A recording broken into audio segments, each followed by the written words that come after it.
안녕하세요. 책 읽어주는 여자 에젤 강미경입니다. 암을 잘 대접하면 손님처럼 왔다가 떠난다고 암 전문의 이병욱 박사님께서 말씀하시는데요. 암을 어떻게 손님처럼 잘 대접해서 보내야 할지 한번 배워볼게요.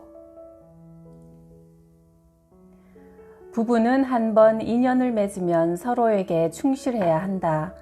고리타분한 목사님 말씀이 아니라 의사로서 하는 말이다. 아내가 자궁암에 걸리면 남편은 과거를 문책당하게 된다. 자궁암은 자궁 입구의 경부암과 자궁 안쪽의 자궁암으로 나뉜다. 어떤 경우든 자궁암을 일으키는 원인은 헤르페스 바이러스나 인유두종 바이러스다. 바이러스로 전염되는 유일한 암이 자궁암이다. 이들 바이러스는 보통 성관계에 의해서 옮는다. 어떤 경우든 자궁암의 경우에는 자궁을 적출한다.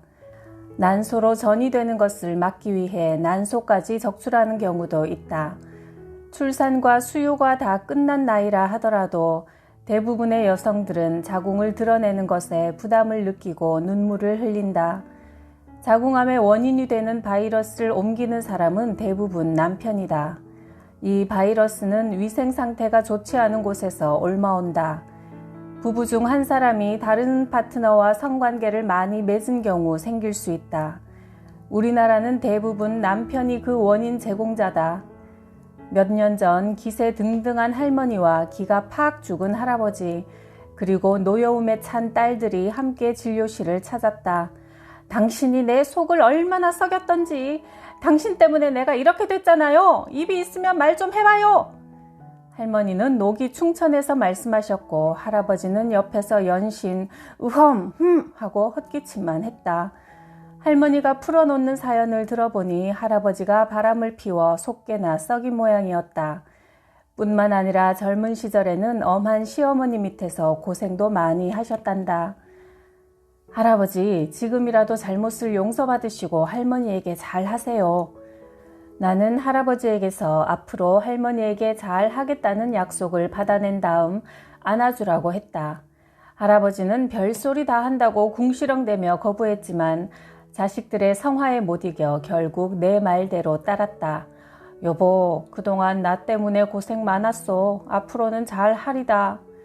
할아버지는 울면서 아내를 안아주었다. 할머니도 남편을 용서한다고 말씀해 주세요. 당신 인생 전체를 용서한다고요. 할머니 역시 나를 따라 용서의 말을 하면서 울고 결국 같이 온 자녀들도 울었다. 물론 한 번 안아주는 것으로 용서가 되는 것은 아니다. 나에게 등 떠밀려 마지못해 안아줄 수도 있지만 자꾸 안아주다 보면 서로 마음을 열게 된다. 당신 집안에서 날 잡아먹었어! 할머니는 그 후에도 몇 번 극단적으로 노여움을 풀어냈다. 결혼 생활 40년 동안 쌓인 응어리다 보니 한꺼번에 풀릴 리는 없었다. 아버지가 그동안 엄마 고생시킨 것을 생각해서 마지막 가는 길은 편안하게 해드리세요. 자녀들은 엄마가 어떻게 대하더라도 아버지가 다 받아주어야 한다며 반은 부탁하고 반은 으름장을 놓았다. 다행히 할아버지는 착한 남편이 되었다. 자신의 지난 삶을 돌아보고 참회를 했는지 할머니에게 잘했다. 매일 할머니를 안아주고 용기를 불어넣어 주었다. 할머니는 암 치료를 받는 동안 얼굴이 오히려 밝아졌다. 마음의 응어리들을 풀어놓기 시작했기 때문이다. 치료도 잘 되었고 말기암의 고통도 거의 느끼지 않으셨다. 이 정도 고통이면 참을만 하다면서 잘 참아내셨다. 모두 방탕한 생활을 하던 남편이 반성한 덕분이었다. 처음에 두어 달도 어렵겠다고 했지만 할머니는 1년 가까이 더 사시다가 편안하게 돌아가셨다. 따님이 할머니가 소천하시자 연락을 해왔다. 어머니가 하나님의 축복 속에 행복하게 떠나셨습니다. 반성과 용서가 내린 축복이었다.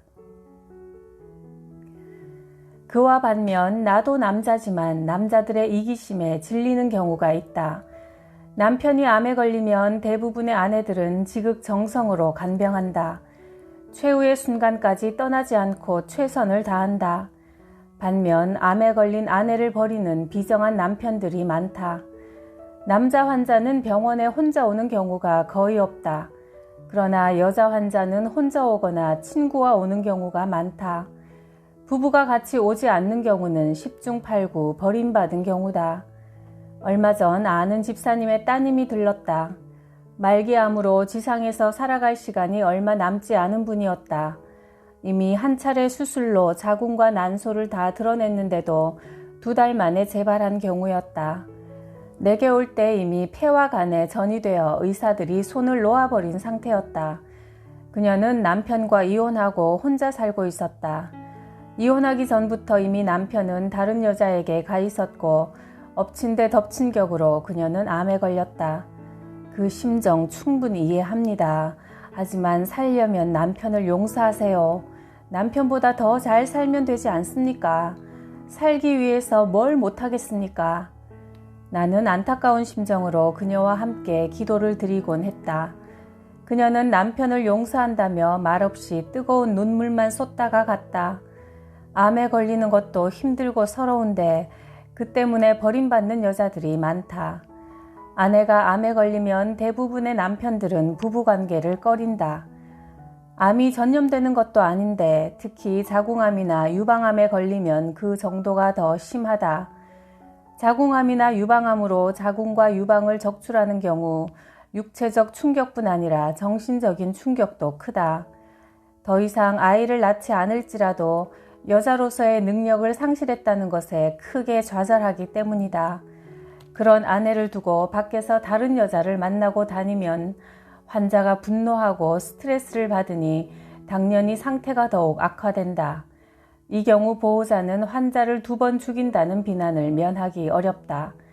게다가 자궁암같이 남편 쪽에서 원인을 제공한 경우라면 환자에게 씻을 수 없는 분노를 심어준다. 다 용서하십시오. 우선 건강하셔야 아이들을 볼 수 있죠. 하루하루 병세가 나빠지는 것을 보고 나는 살기 위해서 용서부터 하라고 권한다. 그러나 용서한다고 말하기는 했지만 마음속으로는 응어리를 풀어내지 못한 모양이다. 암이 진행되는 속도가 내 예상보다 훨씬 빨랐다. 암은 빨리 진행하는 암과 천천히 진행하는 암으로 나눌 수 있다. 유방암이나 자궁암은 빠른 진행을 보이는 암이 아니다. 그런데도 수술하고 나서 2달 만에 폐와 간, 뼈에까지 전이가 이루어졌다는 것은 환자의 마음과 육신이 쇠약하다는 증거였다. 뼛속 깊이 자리한 절망과 분노가 그녀의 생을 파먹지 않기를 나는 늘 기도했다. 환자가 오래 버텨주어야 의사가 해줄 수 있는 것이 많다. 그러나 불행하게도 그녀에게 의사로서 해줄 수 있는 게 거의 없었다. 치료를 받으러 온 지 2달 만에 딸이 세상을 떠났다는 집사님의 전화를 받았다. 암 환자만 수천 명을 만나다 보니 의사로서 직관이 있다. 진료실에 들어오는 환자의 모습만 봐도 치료가 잘 될 것인지 안 될 것인지 80%쯤은 예견할 수 있다. 부부가 다정하게 손을 잡고 들어서는 경우는 치료도 잘 되고 암이 완치되지 않더라도 오래 생존한다. 그러나 혼자서 외롭고 지친 표정으로 들어오는 환자들은 아니나 다를까 얼마 버티지 못한다. 문제는 용서다. 마음으로 용서하는 것. 불행을 겹으로 겪고 있는 아내들에게 남편은 분명 가슴에 칼을 꽂는 것 이상의 원수다. 그러나 원수를 사랑해야 내가 살 수 있다. 용서라는 문을 열고 들어서면 전혀 새로운 세상이 펼쳐진다. 투병에 있어서도 전혀 다른 결과가 나타나는 것이다. 용서는 바로 자기 자신을 위해서 하는 것입니다. 의사로서 나는 안타깝게 조언한다. 억울하게 죽지 않기 위해서는 진정으로 용서할 수 있어야 한다. 가끔 내 진료실은 울음바다가 될 때가 있다. 같이 기도하면서 나와 환자, 심지어 간호사까지 끌어안고 울어버리는 경우가 있다.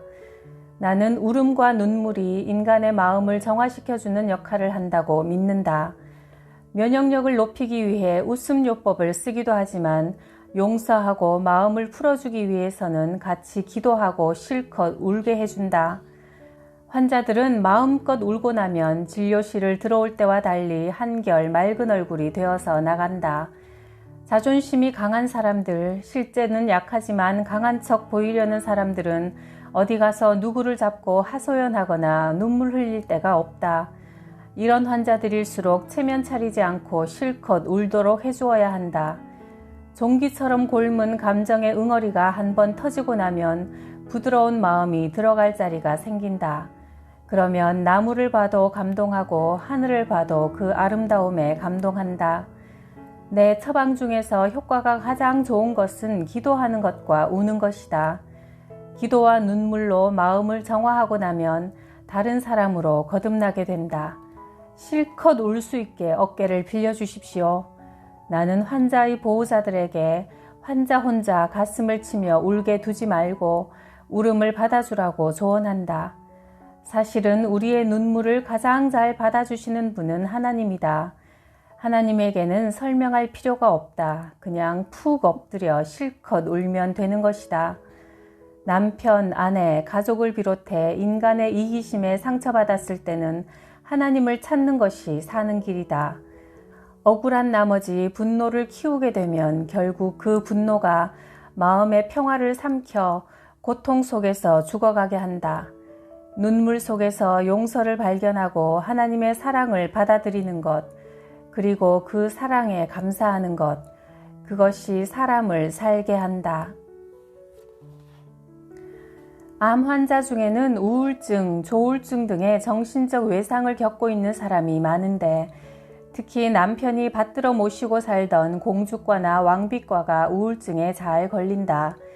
이들은 여태 아무 걱정 없이 보호만 받으며 살아왔기 때문에 정신적으로 단련될 기회가 없었고 세상을 살아가는 데 필요한 강한 심성을 갖추지 못해서 쉽게 우울증에 빠지는 것이다. 내 환자 중에 완벽한 왕비 마마가 있다. 남편이 모 회사 사장인데 아내를 잘 섬기는 분이라 덕분에 마음고생 한번 안 하고 결혼 생활을 30년간 해온 분이었다. 내게 왔을 때는 유방암으로 한쪽 유방을 절제하는 수술을 받았는데도 암세포가 간으로 전이되어 이미 사기 판정을 받은 뒤였다.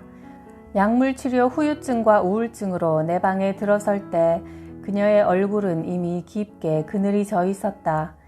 그 환자는 진료를 마치고 나갈 때마다 제 안색이 창백하지 않아요? 간호사를 잡고 몇 번이나 물어보고 또 다시 와서 저 괜찮아지겠지요? 하며 재차 3차 묻곤 했다. 그만큼 사는데 용기와 자신감이 없다는 반증이었다. 그럴 때마다 나는 괜찮아졌습니다. 좋아요. 라고 위로했다. 저 괜찮을까요? 유방이 한쪽 없는데.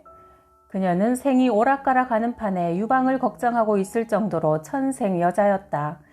여자로서의 무력감과 상실감이 덮쳐 피부색까지 칙칙해질 정도로 그늘이 짙은 데다 진료를 받으러 올 때마다 얼굴이 푸석푸석했다. 밤에 잠은 잘 주무셨나요? 아니요. 자려고 하면 소변이 마려워서. 그녀는 진료받을 생각을 하는 것만으로도 긴장해서 잠을 못 이루었다. 지나치게 긴장하면 누구나 잠이 안 오고 소변이 마렵게 된다. 괜찮습니다. 누가 잡아간다고 밤에 잠을 안 주무세요. 지금 잘 나아가고 있는 중입니다. 나는 한편으로는 환자가 안심하도록 호탕하게 말을 하면서도 다른 한편으로는 그를 다잡기 위해 강하게 말하곤 한다.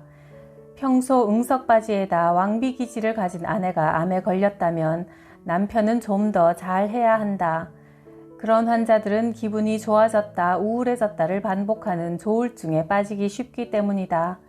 이들은 변덕이 죽을 듯 한다. 금세 밥 먹고 싶다고 해서 차려주면 입맛이 없다며 휙 돌아앉아 버린다. 이런 환자들은 한편으로는 받아주면서 한편으로는 권위를 내세워 반드시 따르게 만들어야 한다. 이 환자는 남편이 권위적으로 이것저것 하라고 시키면 그런 대로 잘 해냈다. 밥을 안 먹으면 남편이 이것 다 먹어야 한다고 호통을 쳐서 먹이고 운동을 안 하려고 하면 등을 떠밀어 밖으로 데리고 나갔다. 남편은 더할 나위 없는 신사로 갖은 변덕을 다 받아주면서도 한편으로는 엄한 아버지처럼 아내를 다잡았다. 그 환자가 잘 투병하고 있는 것은 전적으로 남편 덕분이었다. 심성이 약한 사람은 이렇듯 든든한 보호자가 필요하다. 지금 그 왕비마마는 처음 내 진료실을 두드릴 때와 달리 얼굴이 아주 밝아졌다. 한때 사기였다고는 아무도 믿지 못할 정도로 활기차고 본래의 멋쟁이로 돌아갔다. 가끔은 농담도 던진다. 제가 남편한테 한쪽만 있어도 많이 사랑해 주세요 라고 했어요. 유방 복원 수술을 하지는 않았지만 여성으로서의 자신감도 회복했다. 보통 유방을 절제한 환자들 가운데 20, 30대의 젊은 여성인 경우에는 복원 수술을 하기도 한다. 이물질이 몸에 들어가는 것이 아무래도 좋진 않지만 심리적인 면도 무시할 수 없기 때문이다. 그러나 40이 넘은 분들에게는 복원 수술을 말리지만 간혹 해달라고 조르는 분도 있다. 이런 분은 사실 왕비마마들이다. 그러나 내 환자인 왕비마마는 진정한 왕비였다. 자신의 잃어버린 한쪽 유방을 자신감으로 채웠으니 말이다. 암을 손님처럼 잘 대접해서 보내려면 잘 먹어야 한다. 자연에서 난 가공하지 않은 신선한 재료로 바로 조리해 먹는 것이 가장 좋다. 음식은 냉장고 속에 둔다 해도 변질되기 때문에 늘 그때그때 만들어 먹는 것이 좋다. 가장 먼저 챙겨 먹어야 하는 것은 과일과 채소다. 하루에 5번 이상 3가지 이상의 과일이나 채소를 먹도록 한다. 특히 항암 성분이 있는 브로콜리, 마늘, 인삼, 녹황색 채소, 고구마, 토마토 중에서 몇 가지를 곁들여 먹으면 좋다. 특히 토마토에 있는 리코펜은 항산화제로 전립선암을 예방한다. 이탈리아 남성들이 전립선암이 드문 것을 추적해보니 토마토를 주목하게 된 것이다. 양배추에는 위암을 예방하는 물질이 함유되어 있다. 암은 소모성 질환으로 많은 영양이 필요하므로 살코기를 조금씩 먹어주되 과식을 하거나 고기를 너무 많이 먹으면 대사 과정에서 활성산소가 많이 방출되고 활성산소는 정상세포를 파괴한다. 육류를 섭취할 때는 쇠고기, 돼지고기 같은 붉은 고기보다 닭고기나 오리고기, 생선 같은 육질이 흰 것이 좋다. 불포화 지방산이 풍부하고 몸의 산화와 관련된 철분 함량이 적어서 암에 좋다. 그리고 비타민과 미네랄을 충분히 섭취하라고 권한다. 음식으로 섭취하는 것이 좋지만 음식만으로 모든 영양소를 완벽하게 섭취할 수 없다면 따로 보충해 주는 것이 도움이 된다. 특히 한국인의 칼슘 섭취량은 권장량의 절반 수준에 불과하다. 칼슘은 특히 대장암을 예방할 가능성이 있으며 골다공증 예방에는 필수적이다. 부족한 칼슘 500mg을 더 섭취하려면 하루에 두부 1모, 참치 통조림 1캔, 고추잎 1종지, 뱅어포 3장 등을 더 먹어야 한다. 곡류 또한 가공이 많이 된 백미보다는 현미나 잡곡, 오곡밥처럼 가공이 덜 된 곡류를 먹는 것이 좋다. 정제되지 않은 거친 음식일수록 식이섬유가 많이 들어있다. 짠 것, 매운 것, 볶은 것, 기름에 튀긴 것, 조미료를 많이 쓴 것, 패스트푸드는 피하고 흰 쌀, 흰 밀가루, 흰 소금, 흰 조미료, 흰 설탕은 우리 몸에 오적이라 할 수 있다.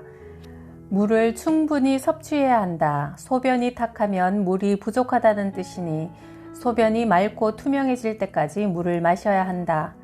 물을 충분히 마시면 신진대사가 원활해진다. 고혈압, 당뇨, 변비, 천식, 편두통, 관절염, 요통, 비만도 체내 수분 부족과 연관이 있다. 물을 충분히 섭취해서 세포가 춤을 추며 순환할 수 있도록 만들어주면 자연 치유력도 높아진다. 반면 먹지 말아야 하는 것으로는 첫째가 술과 담배다. 암의 원인 중 7, 80%가 술, 담배와 관련이 있다. 술은 간암, 구강암, 식도암, 인후두암, 유방암 등을 일으키고 담배는 폐암을 유발하는 물질을 다량 함유하고 있다. 담배를 많이 피운다는 것은 누가 빨리 죽는지 시험해 보자는 것이고 술을 많이 마신다는 것은 누가 더 바보가 되는지 내기해 보는 것과 같다. 술을 꼭 마셔야 한다면 남성은 하루 2잔, 여성은 1잔으로 제한한다. 커피도 연한 아메리칸 스타일로 하루 한두 잔 정도는 괜찮지만 그 이상은 곤란하다. 환자에게 가장 필요한 식사는 가족끼리 함께하는 사랑이 가득 찬 자리다. 혼자 먹게 하는 것은 좋지 않다. 어쩔 수 없이 환자 혼자 식사를 해야 할 경우에도 옆에서 편안한 식사가 되도록 시중을 들어주는 것이 좋다. 물 좀 더 먹어라, 꼭꼭 씹어라 등 옆에 앉아서 해주는 사랑이 담긴 잔소리 한마디가 환자에게는 약이 된다. 면역력을 키우기 위해 면역 증강제를 주사나 약으로 먹는 방법도 있지만 돈 안 들이고 하는 웃음요법도 있다. 환자를 웃게 하는 것이 비타민을 먹는 것보다 더 좋다. 내가 가장 자신 있게 쓰는 요법 중 하나가 웃음요법이다. 한번 웃어보시지요? 뭐 웃을 일이 있겠습니까? 팔짱을 낀 채 잔뜩 화가 난 사람처럼 앉아있는 환자를 위해 나는 잠깐 서비스를 한다. 개그맨처럼 웃기는 표정을 짓는다. 저를 한번 쳐다봐 주세요. 조금 웃음네요. 피식 웃음을 터뜨린다. 웃음은 하나님이 인간에게만 허락한 큰 선물이다. 크게 웃을 때 각종 킬러 세포들이 살아난다. 웃음이야말로 면역력을 키워주는 가장 확실한 항암제다. 억지로 웃는 웃음도 좋다. 하하하하 소리내어 크게 큰 소리로 2분 동안 횡격막이 떨리도록 웃어보십시오. 나는 환자에게 주문하고 곧바로 시범을 보인다. 환자들은 머쓱하게 쳐다보다가 마지못해 따라한다. 하하하 하고 크게 소리내어 웃으면 엔돌핀 분비가 촉진된다. 살짝 미소 짓는 것만으로는 엔돌핀이 분비되지 않는다. 엔돌핀은 뇌하 수체에서 분비되는 일종의 화학물질로 기분을 좋게 해주고 고통을 덜 느끼게 하는 진통제 역할을 한다. 웃다 보면 걱정과 근심이 사라지고 편안하고 담대해진다. 재미있는 사실은 인간의 뇌는 진짜 기분이 좋아서 웃는 웃음과 일부러 웃는 웃음의 차이를 구분하지 못한다는 점이다. 억지로 크게 웃는 것이나 기분이 좋아서 크게 웃는 것이나 효과는 똑같다. 매일 1분이라도 소리내어 크게 웃어보자. 암이 슬그머니 떠나갈 것이다. 암을 한 방에 보내버릴 수 있는 위력적인 특효약은 없지만 작은 잽을 여러 번 내리쳐서 다운시켜 버릴 수는 있다. 권투에서도 맷집이 좋은 사람이 이기듯이 암 투병에도 환자가 얼마나 자신의 몸을 잘 관리하느냐에 따라 결과가 달라진다. 이병옥 박사님의 조언을 매일 즐겁게 실천하셔서 몸도 마음도 건강하시길 바랍니다. 구독, 좋아요, 댓글로 저를 크게 웃게 해주셔서 감사해요.